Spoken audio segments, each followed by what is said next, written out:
He was the first Prime Minister of India. He liked children very much. On this day, many programs are organized in school. This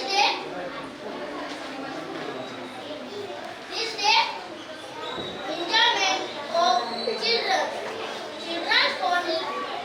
This day, we remind us. Respected teachers, parents and all my dear friends. My name is Vidhi Vinaya Gowde. I am from 4th Dhairya. On 14 November, we all celebrate a Children's Day. This is the birth anniversary of the Pandit Jawaharlal Nehru, the first Prime Minister of the India. He loved children very much and children call them Chacha Nehru because of his love for every children. His birthday is celebrated as Children's Day. Children's Day is a very happy day for a children. It is also called Bal Divas. On this day, many educational and motivational programs are conducted across the India for students. Once Pandit Nehru said that today children will make India tomorrow. The way they bring them up determine that the future of the country. Children's Day is a success when our country will free from child labor and every children get the right and same education. Thank you.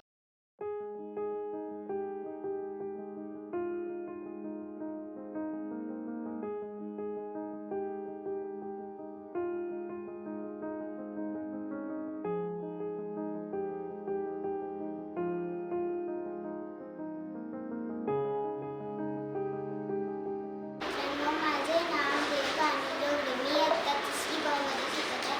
आज मी तुम्हाला बालदिनाविषयी थोडीशी माहिती सांगणार आहे. बालदिन म्हणल्यावर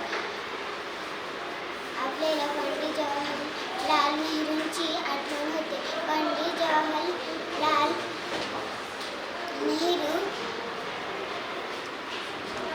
ते आपल्या भारताचे पहिले पंतप्रधान होते.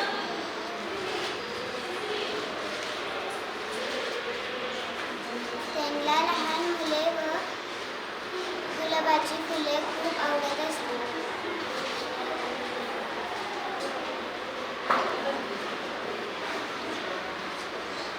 मी इयत्ता 3री मध्ये शिकत आहे. माझ्या शाळेचे नाव प्राचार्य सुधाकरराव जाधव स्कूल आहे. मी माझ्या स्वप्नाबद्दल थोडी माहिती सांगणार आहे. प्रत्येक मुलाचे एक स्वप्न असते. माझे स्वप्न मोठे होऊन शास्त्रज्ञ बनण्याचे आहे. शास्त्रज्ञ नवीन शोध लावतात. ते लोकांचे जीवन सोपे आणि सुरक्षित बनवतात. मला विज्ञानविषयी खूप आवडतो. मला नवीन गोष्टी शिकायला आणि प्रयोग करायला आवडतात. मी मन लावून अभ्यास करेन. शिक्षक आणि आईबाबांचे मार्गदर्शन घेईन. मेहनत आणि चिकाटीने माझे स्वप्न नक्कीच पूर्ण करेन. मी मोठे होऊन देशासाठी उपयोगी शोध लावेन. माझ्या कामामुळे लोकांना मदत होईल. माझ्या आईबाबा माझ्या देशाला माझा अभिमान वाटेल. म्हणून शास्त्रज्ञ बनणे हेच माझे सुंदर स्वप्न आहे. जय हिंद, जय महाराष्ट्र.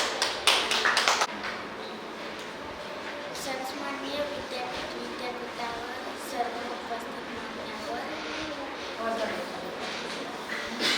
माझ्या शाळेचे नाव डॉक्टर सुधाकरराव जाधव प्राथमिक माध्यमिक विद्यालय या विभागात 4थी ब या वर्गात शिकत आहे. मी आज दिवाळी या विषयाबद्दल 5 शब्द सांगणार आहे. सर्वांनी शांतपणे ऐकून घ्यावे ही विनंती.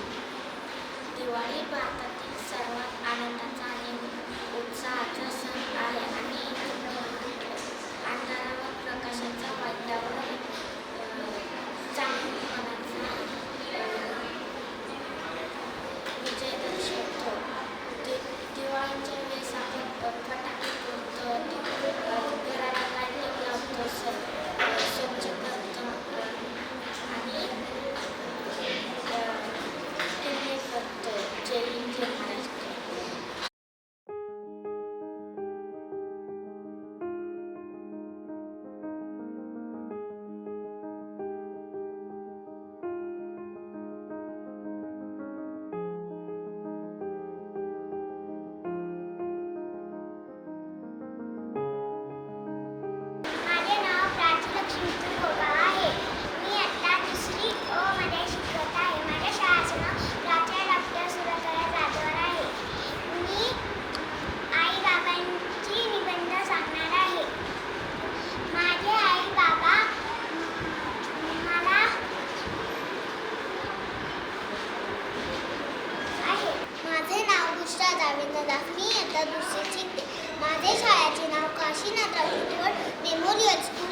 राजा बुद्रुक हवेली पुणे. माझे विषयाचे नाव माझे आजोबा. आजोबा आजोबा म्हणजे कोण हो? आजोबा म्हटलं की आपल्या डोळ्यासमोर एक थकलेला व्यक्ती येतो, पण आमच्यासाठी ते आमचे मित्र. ते सोबत असले की मज्जाच मज्जा. त्यांच्याशी खेळणे, गप्पा मारणे, गोष्टी ऐकणे हेच आमचे प्रेम. पण आपण हे प्रेम विसरत गेलो आहोत. आयुष्याचे 70 वर्ष ह्यांनी कोणासाठी दिले? मुलांसाठी ना. पण मुलांनी काय दिले हा विचार आपण केला पाहिजे. ते म्हातारे झाले, त्यांना काय समजतं, काय त्याची मदत घ्यायची असं म्हणतं ना. अहो, जर तुम्हाला कळालं नसतं, तुम्हाला शिकून एवढं मोठं आदर्श व्यक्ती बनवलं असतं का?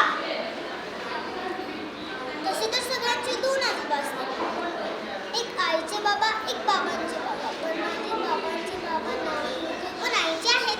ते आम्हाला खूप लाड करतात, गमती जमती सांगतात, नवीन ट्रिक्स पण दाखवतात. पण ते नाही. म्हणून मित्रांनो मी सांगते, आजोबा हे नावाचं नातं खूप सुंदर आहे. पालकांनी यांचा दुरावा करू नये. त्यांच्या थरथरत्या हातांना मायेचा आधार द्या.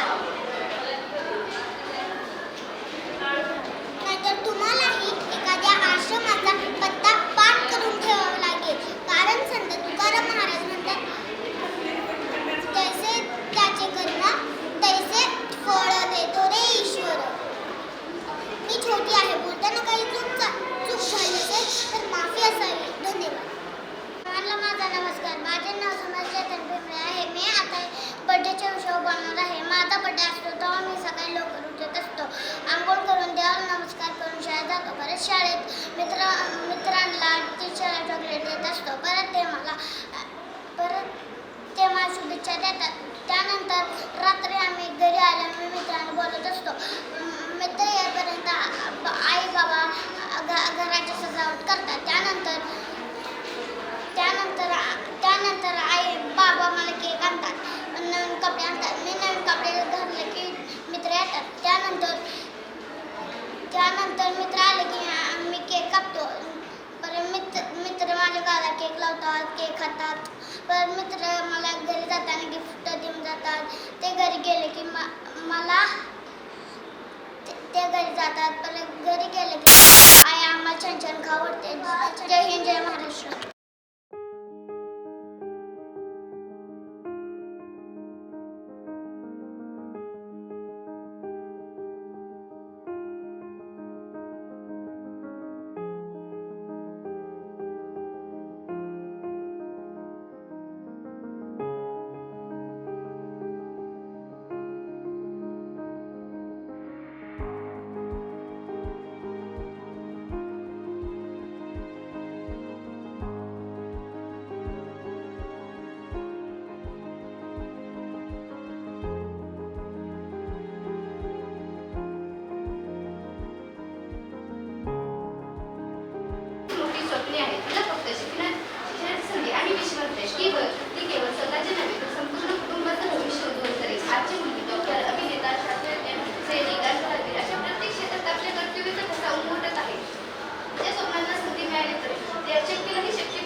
मंथन बिमात होते, समतेच्या भावनातील चंदन बिमात होते. निधड्या मनाचा मोठा होऊन सिंह गेला, जिपविले कैकण्यानी माझ्या युगांधराने.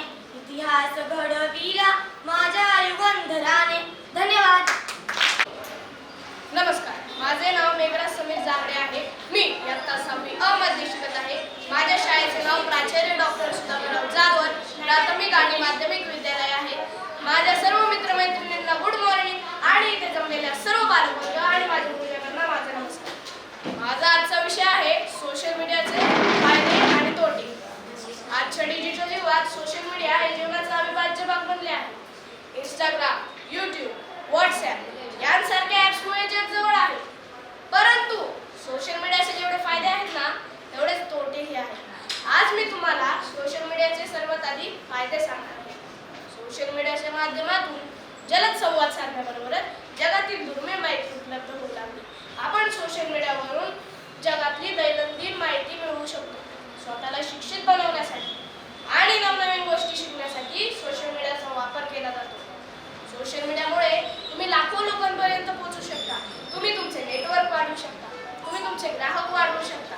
तुम्ही तुमची कल्पना ही लोकांसमोर आणू शकता. आता या झाल्या आपल्या फायद्याच्या गोष्टी. आता आपण पाहणार आहोत तोट्याच्या, म्हणजे आपले नुकसान करणाऱ्या गोष्टी. पहा, असे असले तरी सोशल मीडियाचा चुकीचा आणि अतिवापर हा नुकसानकारक ठरत आहे. आज अनेक विद्यार्थी तास सोशल मीडियावर संवाद साधणे, रील्स पाहणे यामध्ये मग्न झालेले दिसतात. याचा परिणाम त्यांच्या अभ्यासावर आणि आरोग्यावर होत आहे. आजकाल लोकांना सोशल मीडियाचे जास्त व्यसन लागले आहे. सोशल मीडियामुळे लाखो जण आपल्या कुटुंबापासून दूर जातात. टीचर, मला तुम्हाला एक गोष्ट सांगायची आहे. म्हणजे मला खूप आनंद होतोय की मी अशा घरात जन्माला आलोय जिथे सोशल मीडियापेक्षा आपल्या मुलांना, आपल्या घराला जास्त महत्त्व दिले जाते. त्याचं कारण असं की ही माझी मम्मी, तिच्याकडे फक्त व्हॉट्सॲपच आहे, ते देखील शाळेचे मेसेज पाहण्यासाठी. तिच्याकडे फेसबुक, इंस्टाग्राम असे कोणतेच ॲप नाही. माझे पप्पा हे पण असेच आहेत. त्यांच्या मनाने की आपण जे वागतो, जे बोलतो तेच मुलं शिकतात. अजून एक गोष्ट, आम्ही म्हणजे माझा छोटा भाऊ नीना, मी, पप्पा, मम्मी. आम्ही घरी कॅरम, लुडो, चेस, क्रिकेट खेळतो. आता तुम्ही म्हणा फ्लॅटमध्ये कसे काय क्रिकेट खेळतो? तर आमच्या फ्लॅटमध्ये असे एक फॅसिलिटी आहे तिथे आम्ही क्रिकेट खेळतो. आम्ही एकमेकांबरोबर छान गप्पा मारतो. जेव्हा आम्ही कॅरम खेळतो ना तेव्हा माझे पप्पा खूप खेळतात. तर आम्ही ती मम्मी पप्पांची जोक पाहायला खूप मजा वाटते. ती जोक आपल्याला सोशल मीडियावरून भेटू शकत नाही. आम्ही एकमेकांबरोबर छान गप्पा मारतो. शाळेत दिवसभर काय झाले हे सर्व काही घरी गेल्यावर सांगतो. मनाला खूप छान. सर्व पालकांना माझी विनंती आहे, मोबाईल जरा वेळ बाजूला ठेवून आपल्या मुलांकडे लक्ष द्या.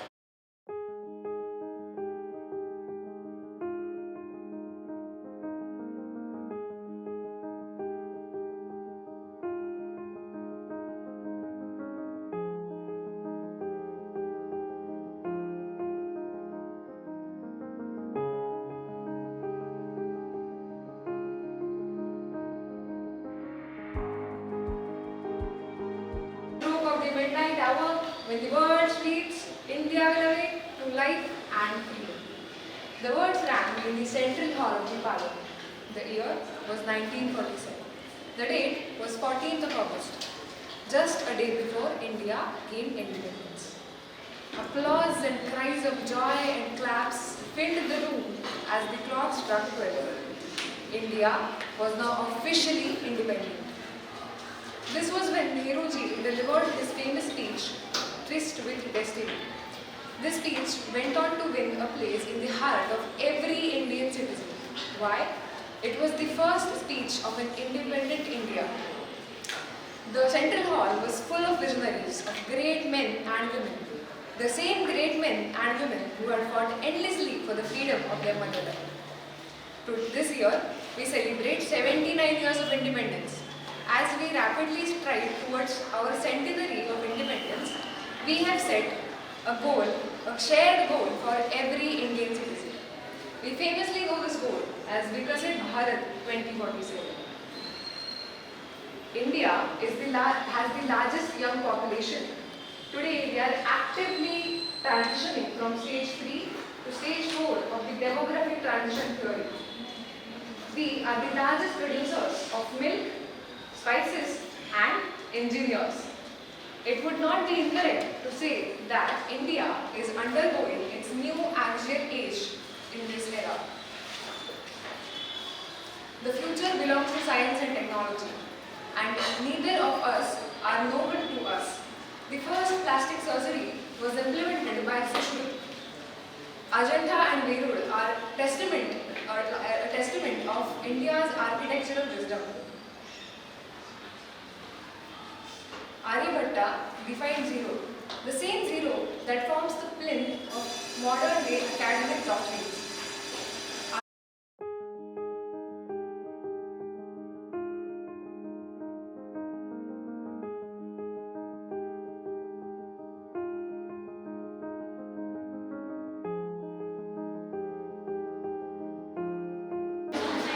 Respected judges, teachers, and all my dear friends, a very good morning to all of you. My name is Swara Ramchandra Pure. I am studying in 7th standard. My school name is Paradise English Medium School. Today, I am standing here to discuss a powerful force shaping our daily lives, social media. Let's first look at the merits.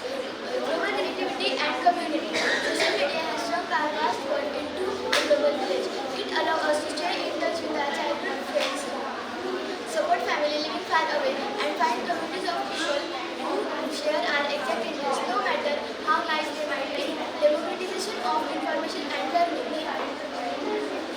Millions of students use platforms like YouTube or Reddit to learn coding, master language, or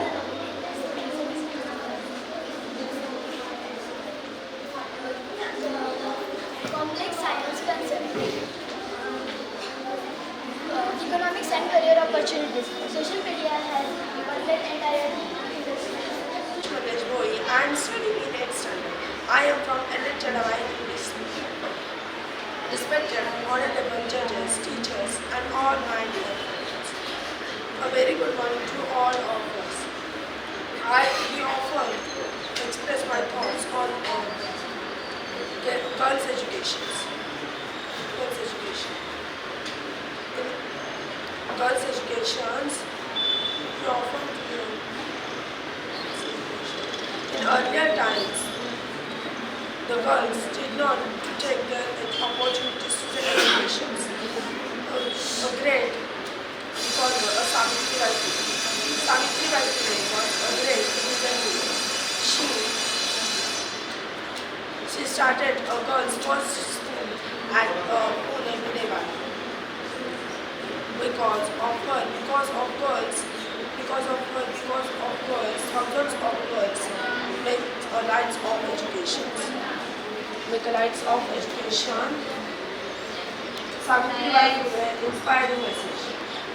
Education, without education, wisdom is lost. Without wisdom, morality is lost. Without morality, progress is lost. This quite clearly explains the because they promote good health and mental peace. India is also famous for various types of dances, such as classical dances like Bharatanatyam and Kathak. And in this digital world, it is very easy to be influenced by the trends over the world, but we should also follow other cultures and respect them, but we should never forget our own roots. As young citizens, we should always take pride in our heritage and respect our traditions so that our future generation also respects. Imagine a tree without roots. Imagine a tree without roots. It grows tall, but it does not stand up. Similarly, a nation without its culture loses its identity. We can keep our culture alive through respecting our elders, learning our history, and celebrating festivals with understanding. I would like to end with a beautiful thought.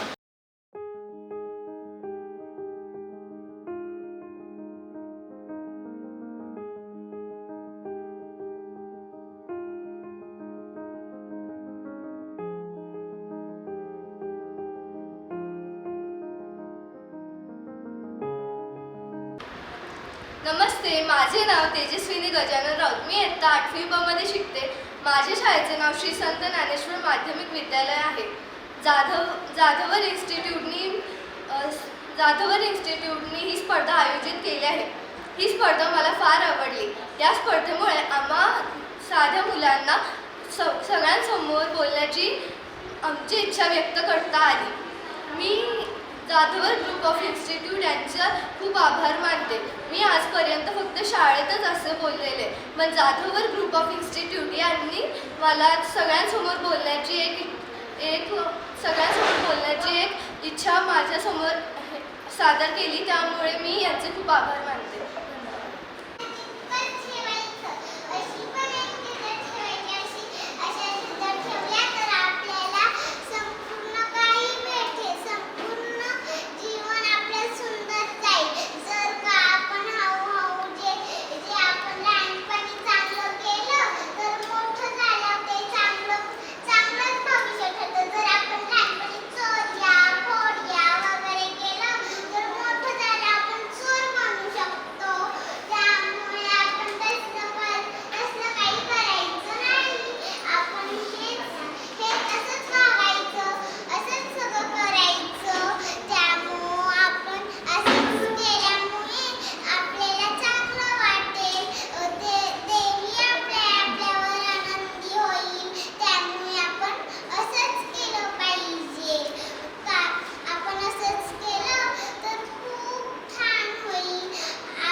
Fighting for only one purpose of becoming independent. And I believe that education for girl is not just class, notebook and pen.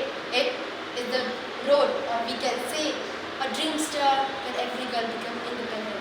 My friends, close your eyes and for a few seconds and imagine a little girl, barely 10-year-old, sitting outside to her small house, watching his brother going to school with a heavy bag on his back. She holds a torn notebook in her hand with the same dream, but her heart heavy with the reality that she might never step into the classroom. That pain, that silent cry, this is the reality of countless girls even today. And why I am here speaking with full of confidence, with a deep emotion. Because when we educate a woman, we don't just change her life, we change her entire generation.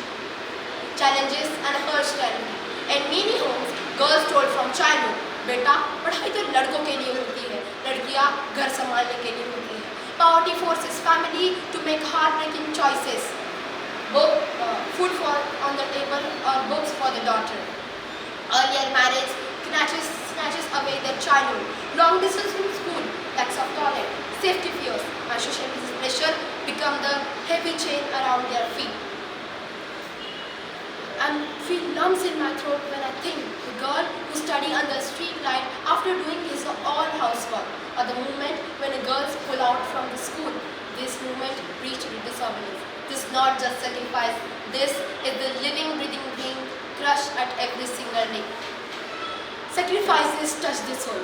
I remember a story of a mother who skip a meal so they buy a notebook for her daughter. A father who fights relatives and society just to send their girl to school. And the girl themselves, of their courage, brings tears to my eyes. They woke up before sunrise, finished chores, walking miles and ignored hunger, and still sit in the classroom with sparkling eyes, with a full of determination and with the hope. They sacrifice their sleep, their game. If you are chasing success, maintain discipline. If you maintain discipline, success will chase you. Sounds like a boring, orthodox, or just a simple quote by our teachers, parents, or any educators. But that's the truth. We live in a world where everyone, literally everyone, is obsessed with the final product. We all applaud for the one who has gone for it. We cheer for the one who is standing at the podium and envying the overnight success. All of us admire the giants of the industry, the great scientists we all know, the great sportsmen we all know, or the great, successful, and well-known, famous personalities we all know, and often call them lucky. But today, I am going to talk about the illusion of happiness, because success was never gifted, was never in genetics, and was never earned. If success was in genetics, 99% of the people in this world would be successful. Are they? No. Why? Because it is not in genetics, it is not enough, or it is never a it is never a gift. It is always the hard work and sacrifice. Good morning everyone, my fellow competitors, respected judges, and everyone present. I am Isha Vadipe, studying in grade 8, honored to stand in front of you for the today's representing Jadava International School at grade 8.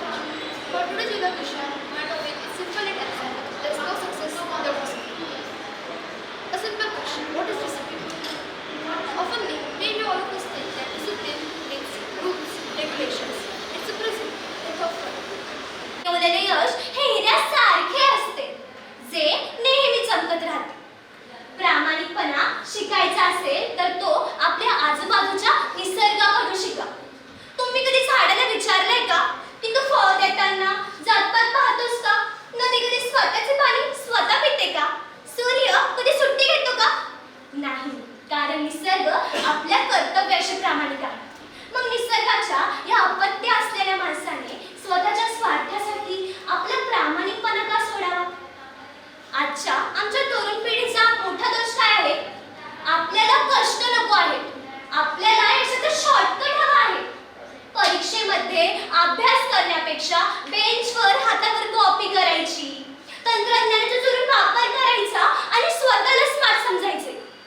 इंटरनेटचा एआयचा वापर करून हुबेहूब गृहपाठ copy करायचं आणि स्वतःला हुशार समजायचं. हाच आमचा दोष आहे.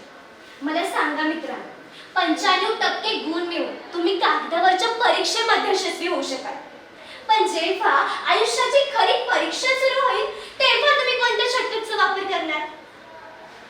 पण मित्रांनो, जेव्हा मी पालकांबद्दल बोलते तेव्हा मला माझ्या देशातील कोट्यवधी पालकांचे भरभरून कौतुक करायचे वाटते. कारण आपल्या देशात अशीही पालक आहेत जी स्वतः फाटक्या कपड्यांमध्ये वावरते, स्वतः उपाशी राहते, पण आपल्या मुलाला कष्टाची भाकर खायला शिकवते. आणि अशाच प्रामाणिक पालकांमुळे आपल्या देशात चांगुलपणा अजूनही जिवंत आहे. My name is Mumbai Sarang Kulkarni. I currently study at Paradise Junior College, class 12th, science stream. I had participated in the college's speech competition. The judges were impartial. The competition allowed us to dive deeper into our minds and brainstorm ideas that we could present in front of the audience. It made me realize that my potential is not limited to writing blogs. It made me realize that I can actually present what I write. Thanks to Radhavar Institutes for this realization. माझे नाव प्रतीक दर्शन गोडे. मी आता 10वी ब मध्ये शिकत आहे. माझ्या शाळेचे नाव प्राचार्य डॉक्टर सुधाकरराव जाधव माध्यमिक विद्यालय. माझ्या विषयाचे नाव शिस्त शिवाय यश नाही. शिस्त हीच आपल्या जीवनाची महत्त्व आहे. हे वाक्य प्रत्येक नमस्कार, माझे नाव हर्षदा गणेश रोडे. मी इयत्ता 8वी मध्ये शिकत आहे. माझ्या शाळेचे नाव रामराज्य माध्यमिक विद्यालय. माझा विषय आहे मुलींचे शिक्षण देशाची प्रगती. जिथे मुलगी शिकते तिथे घर उजळते, जिथे घर उजळते तिथे समाज घडतो आणि जिथे समाज घडतो तिथे राष्ट्र प्रगतीच्या शिखरावर पोहोचते. आज मी आपल्या सर्वांसमोर अत्यंत महत्त्वाच्या विषयावर माझे मनोगत व्यक्त करणार आहे. विषय आहे मुलींचे शिक्षण देशाची प्रगती. मित्रांनो, एका पक्षाला उंच आकाशात उडण्यासाठी 2 पंखांची गरज असते. त्याचप्रमाणे देशाच्या विकासासाठी स्त्री आणि पुरुष हे दोघेही समान महत्त्वाचे आहेत. जर एका पंखाला बळच नाही मिळाले तर तो पक्षी कधीच उंच भरारी घेऊ शकत नाही. म्हणूनच मुलींचे शिक्षण ही केवळ एका मुलीची गरज नाही तर संपूर्ण देशाच्या प्रगतीची गुरुकिल्ली आहे. पूर्वी समाजात मुलींना शिक्षणापासून दूर ठेवले जात असे. मुलगी शिकून काय करणार असा प्रश्न केला जात होता. परंतु आता परिस्थिती बदलत आहे. आजची मुलगी डॉक्टर आहे, शिक्षक आहे, अभियंता आहे, शास्त्रज्ञ आहे, वैमानिक आहे, पोलीस अधिकारी आहे, सैनिक आहे, न्यायाधीश आहे, उद्योजिका आहे आणि अंतराळातही भारताचा तिरंगा फडकवणारी आहे. आपल्या महाराष्ट्राच्या भूमीत सावित्रीबाई फुले यांनी समाजाचा विरोध सहन करत मुलींसाठी पहिली शाळा सुरू केली. त्यांच्यावर दगड फेकले गेले, चिखल फेकला गेला, पण त्या थांबल्या नाहीत. कारण त्यांना माहीत होते की शिक्षण हेच खरे परिवर्तनाचे शस्त्र आहे.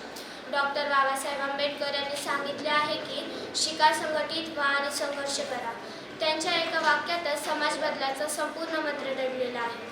आज प्रत्येक मुलगी शिकली तर ती फक्त स्वतःचे आयुष्य घडवत नाही तर संपूर्ण कुटुंबाला योग्य दिशा देते. एक सुशिक्षित आई तिच्या मुलांना चांगले संस्कार देते. निरोगी कुटुंब, सुसंस्कृत समाज आणि प्रगत राष्ट्र घडवते. मित्रांनो, जरा कल्पना करा, जर कल्पना चावला शिकल्या नसत्या, जर PV सिंधूने शिक्षणासोबत मेहनत केली नसती, जर अनेक महिला वैज्ञानिकांनी शिक्षण घेतले नसते तर आज भारताला त्यांचा अभिमान वाटला असता का? आज प्रत्येक क्षेत्रात भारतातील मुली इतिहास घडवत आहेत. त्या सिद्ध करत आहेत की संधी मिळाली तर त्या कोणापेक्षाही कमी नाहीत. परंतु आजही काही ठिकाणी गरिबी, अंधश्रद्धा, बालविवाह, भेदभाव आणि आर्थिक अडचणी यामुळे काही मुली शिक्षणापासून वंचित राहतात. त्यांची ही परिस्थिती बदलणे ही आपल्या सर्वांची जबाबदारी आहे. मुलींचे शिक्षण म्हणजे खर्च नाही तर भविष्यातील सर्वात मोठी गुंतवणूक आहे. जिथे मुलीला शिक्षणाचा मान तिथे उज्ज्वल असतो देशाचा अभिमान. जिथे मुलीला शिक्षणाचा मान तिथे उज्ज्वल असतो देशाचा अभिमान. ती घडली की समाज घडतो, तिच्या यशाने भारत पुढे सरसावतो. ती घडली की समाज घडतो, तिच्या यशाने भारत पुढे सरसावतो. आज सरकारही बेटी बचाव बेटी पढाव सारख्या योजनांद्वारे मुलींच्या शिक्षणाला प्रोत्साहन देतात. परंतु केवळ सरकारने नव्हे तर प्रत्येक पालकाने, प्रत्येक शिक्षकाने आणि प्रत्येक नागरिकाने या कार्यात सहभागी व्हायला हवे. मित्रांनो, शिक्षण म्हणजे केवळ पुस्तकातील धडे नव्हे तर शिक्षण म्हणजे आत्मविश्वास, स्वाभिमान, विचारशक्ती, निर्णय क्षमता आणि स्वतःच्या पायावर उभे राहण्याची ताकद. मित्रांनो, मुलींच्या शिक्षणाबरोबरच त्यांच्या संरक्षणालाही तितकेच महत्त्व आहे. प्रत्येक मुलीला सन्मानाचे, भीतीमुक्त आणि सुरक्षित वातावरण मिळाले तरच ती आत्मविश्वासाने शिक्षण घेऊन आपल्या स्वप्नांना गवसणी घालू शकते.